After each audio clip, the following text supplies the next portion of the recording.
Hey, what's going on? My name is Ryan Stewman. I'm the president and CEO of Closer Capital, where we help entrepreneurs like you get access to the capital they need to grow and scale their business.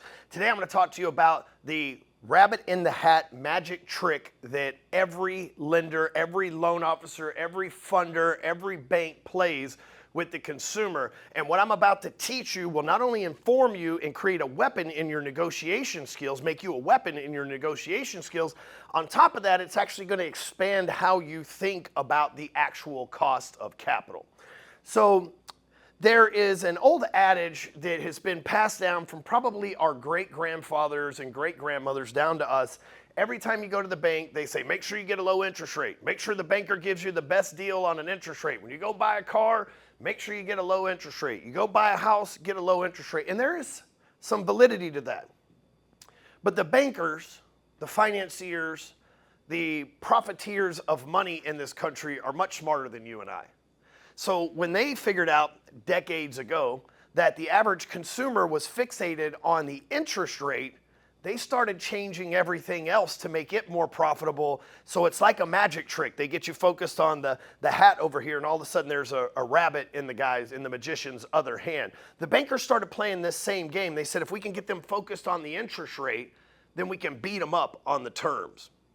For example, you take a 30-year mortgage rate right now at 6 to 7, maybe 8%, depending on your credit and the time you're watching this video. If you paid that for 30 years, you wouldn't be paying 8%, right? If you paid that for 30 years, you would be paying somewhere around 150%. So your interest rate is not really 8%. Your interest rate is 150% over the course of 30 years, maybe more than that. So what is 8 times 30? Well, we should probably do 8 times 15. So 8 times 15, let me grab my calculator. Just to give you an idea of the true cost of capital. 8 times 15, and this is just a rough estimate. Some of y'all are going to spit it out, 120, so I wasn't far off, okay? That is the true cost. It's not 8%.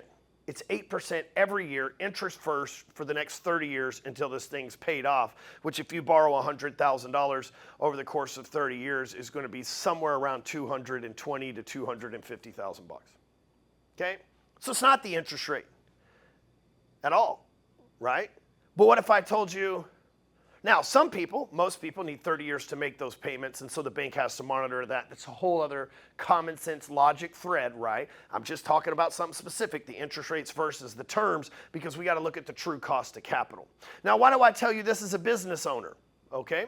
Well, a lot of times in business, people get fixated on the interest rate, not the true cost of capital. You see, if we go over here to the board, the interest rate and the cost of capital are not the same, okay? So in this case, an interest rate of 8%, the cost of capital is $120,000. Right? In the scenario that I just gave you. An 8% interest rate, the cost of capital is $120,000 on a $100,000 loan. Now, let's say that I gave you a 50% interest rate. Okay? Super high. Those don't even exist. But I gave you a 50% interest rate. Okay? So this is at 30 years. Or 360 months.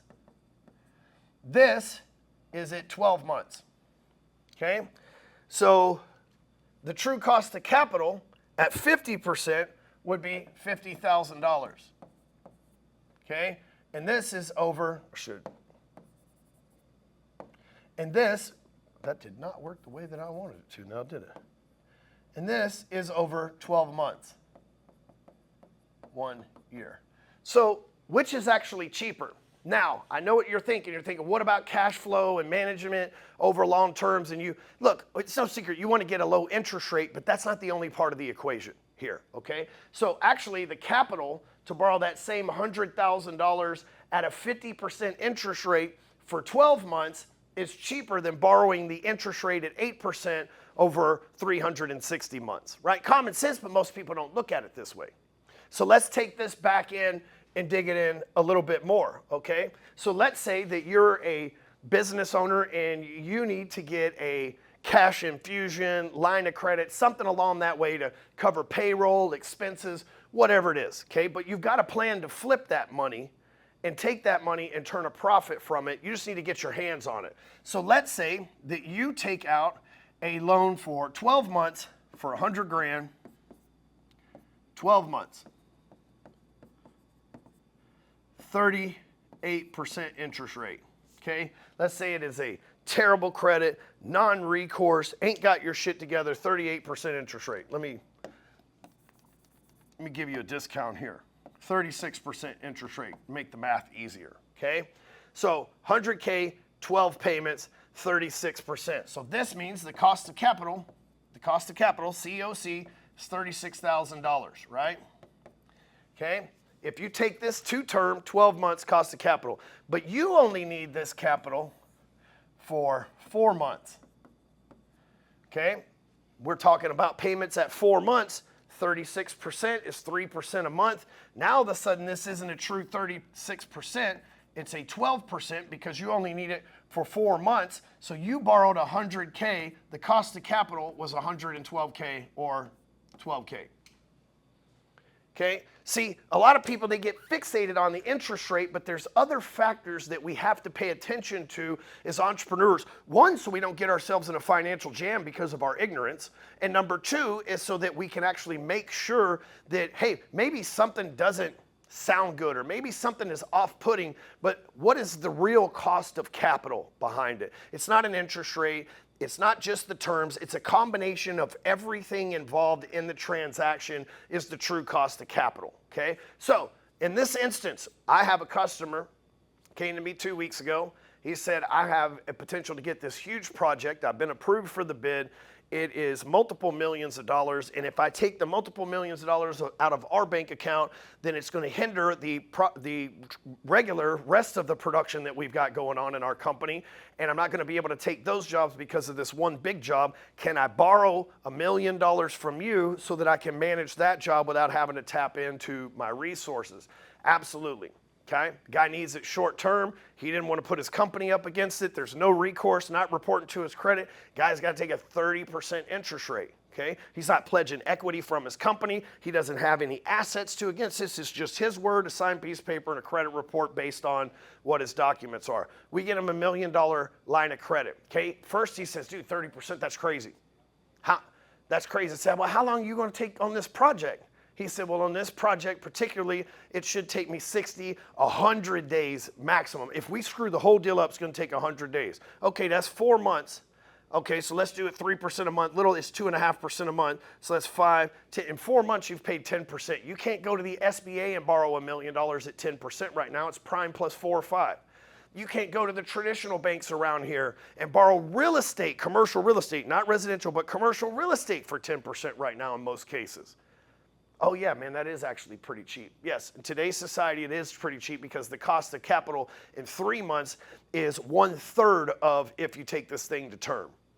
And the guy's got the means to pay it off if he had to anyway, as more production comes in from the field and payments and everything else. So the whole premise of this is for you to be thinking about cost of capital, not just interest rates or the time that you have to pay back and everything else. Those are important. Don't get me wrong. I'm not saying ignore those but they don't matter as much as actually what does. If you're going to make margins on your money, okay, if I'm going to borrow 100 grand and I need to make 150 grand from it, then I need to know the true cost of capital, because I might say, shit, at a 30% interest rate, that only puts me at a $20,000 profit margin, right? And that's not enough for me to take this job on. But at a $40,000 profit margin, if I pay this thing off in 90 days, that is enough for me to take this job on, and I'll do those jobs all day, every day, and scale my business accordingly. And that's what we look to do with you guys over here at Closer Capital. Flipping money quick, getting you in and out of debt as fast as possible, getting you leveraged into deals that make you money, not leveraged into deals that stick you with the money, because we're your partner, your money man, and your lender that looks out for you. We don't look at you guys that borrow money from us as if you are clients. We look at it as like if we were your CFO, your CPA, your tax advisor? What would we tell you? What if we were your CFO of your company, what would we guide you to do in the time frame with the correct terms and the best possible situation? So if you need funding, if you need capital for your business, we don't loan to consumers, businesses only. If you own a business and you want to scale your business and get some capital behind you, go apply at closercap.com, and we'll see you on the next video.